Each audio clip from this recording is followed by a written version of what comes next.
મહેસાણા જિલ્લાના વડનગર ખાતે સોનગરા ચૌહાણ પરિવાર દ્વારા વર્ષો જૂની પ્રાચીન પરંપરા મુજબ હોળી ધૂળેટીના પાવન પર્વ નિમિત્તે ભવાઈનું આયોજન કરવામાં આવ્યું હતું। આ ભવાઈની વિશેષતા એ છે કે તેમાં પુરુષો તમામ વેશભૂષા ભજવે છે। ખાસ કરીને રામાયણ, મહાભારત, જસમા ઓઢણ તેમજ વણઝારવા વગેરેની જુદી જુદી વિષય વસ્તુને અનુરૂપ ભવાઈ યોજવામાં આવે છે। આશાપુરા યુવક મંડળ દ્વારા આયોજિત ભવાઈએ દર્શકોને મંત્રમુગ્ધ કર્યા હતા। ભવાઈની વિશિષ્ટ શૈલીમાં સામાજિક સંદેશ સાથે હાસ્ય અને વ્યંગનો સમન્વય જોવા મળ્યો હતો, જે લોકકલાની જીવંત પરંપરાને વધુ પ્રભાવશાળી બનાવતો હતો। જુદા વેશો જેવા કે જસમા ઓઢણનો ખેલ પણ આવતો હોય છે।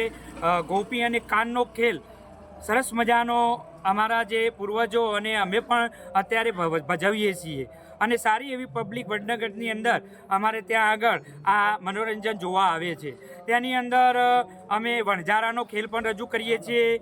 રામ લક્ષ્મણની આખી સ્ટોરી પણ અમે જે ભવાઈ સાથે રજૂ કરીએ છીએ અને લોકોને એક આપણે જે રામાયણના જે પાત્રો હતા એનાથી લોકો અવગત થાય છે અને સારી એવી અમે રામાયણ ભજવીએ છીએ। રાવણ પણ નીકળે છે છેલ્લે અને રામ પણ સામે યુદ્ધ માટે લડાઈ માટે જાય છે અને રાવણનો વધ કરે છે। તો આ રીતે વર્ષો પૂરી પરંપરા અમે અત્યારે પણ અમારા જે બાળકો યુવાનો છે એ પણ અત્યારથી તૈયાર થઈ અને ભવિષ્યમાં ભવાઈ માટે તૈયાર થાય છે।